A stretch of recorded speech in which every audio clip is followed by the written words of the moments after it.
for some reason, it reminded me of these polygamous societies where there would be one kind of man who had lots of women. And then I was reading somewhere that, fidelity and being with one person kind of evolved just because, and I could be totally wrong about this, but these men who had all these women were realizing that there were all these men who were unhappy and jealous, and they had to basically share the women in order to keep the people happy. So I don't know if this is true or not, but there was something that I was reading about this, and people always think that they'll be the guy with all the women, and in a situation like that, when more often than not, they'll be the guy who is not with any of the women. They'll be one of the ones on the outskirts. So yeah, that's interesting when I extrapolate that to now, and you have these incredibly powerful, wealthy men, and there's a lot of men. I mean, this is playing out, I think, in China and in even more advanced ways than it is here in the United States. Well, there's a huge mystery surrounding China and the one child policy, which I'll come back to shortly because it's important. But let's put it this way. The story that the powerful men who were monopolizing the reproductive and sexual lives of multiple women decided to share the wealth, that doesn't really sound like men, frankly. And yeah, it doesn't. Right. So I think there's a much more. So why did monogamy evolve? All right. Well, maybe you better sit down for this. This is, I think, not got well my coffee. Here's what my hypothesis for it, this is a longstanding hypothesis that so far matches everything that I've seen and read. So I'm pretty confident about it. The fact is that monogamy is an adaptation to certain environments. Those environments are ones in which your population is expanding. And the reason that monogamy and population expansion go together is that human infants, as you're discovering, are tremendously labor intensive to raise. So it's crazy. How did we survive as a species? I don't understand, other than like mother's love. I looked at that baby like, how did we make it this far? Well, the answer is that the number of offspring that an individual or a population can produce is limited by the amount of adult effort that can be put into feeding and raising the children.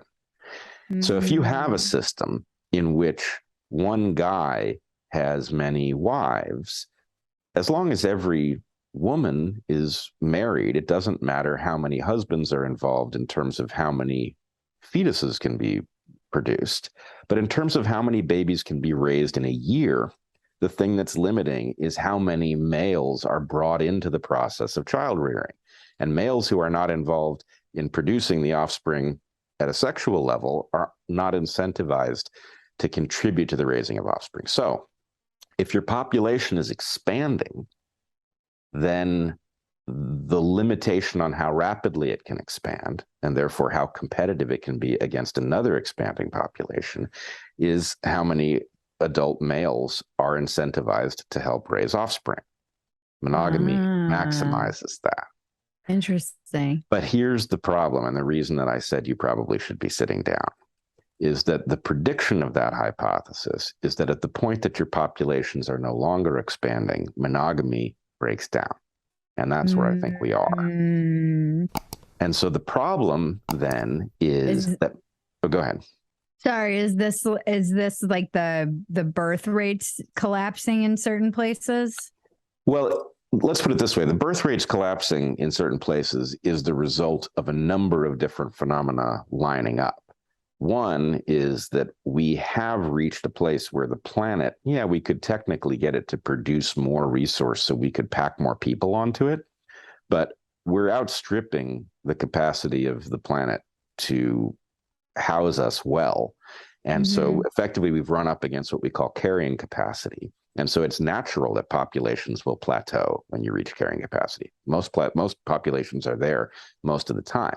But the other thing that has happened with humans is that we have gained conscious control over when to produce babies, and we have separated it from the having of sex. And so sex is this, it's the most potent motivator in the universe, at least for men.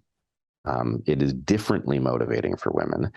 But the point is the ability to gain access to that motivational thing without the consequence of it means that human beings are now in a position to decide, well, I still want the sex, but I don't want the babies, right? Right. And so those two things, carrying capacity and conscious control over when to produce offspring, is resulting in these plateaus. But then the consequence is, okay, you go from a period in which the majority of human cultures and the majority of people on Earth belonged to cultures that were monogamous. And that's now coming apart. And we lie to ourselves about it, right? We say, oh, we have a serially monogamous culture. Well, serial monogamy is a garbage term. Serial monogamy is really serial polygyny, right? Right. It is one man dominating the reproductive output of multiple women in succession, right? Right. So anyway, we have the breakdown of the system, but the punchline of the story is that monogamy actually turns out to be the best system for all kinds of reasons that have nothing to do with population expansion. It's the fairest system. It is the least violent system. It is the most productive system. It is the most incentivizing of innovation. And so all of these things, and buried in there is, it is the least likely to lead to war, because a population in which you have a bunch of unmated males is one in which the powerful males who do have mates are incentivized to arm that population and send it over a border to go find some profit somewhere. And those sexually frustrated, unattached men have an interest in going over a border where they might, who knows, come home with a wife, or whatever terrible thing might happen. Right. I don't mean coming home with a wife is terrible, but lots of terrible stuff happens in war surrounding sex. And so anyway, my point would be, we humans, if we look at the values that we claim to hold, should want to preserve monogamy, right? Yeah. We should want monogamy to be the system because it's just better for everybody. And to have it break down because we're now running up against a plateau and our population isn't expanding, which is the thing that makes monogamy work, is a tragedy for all of us.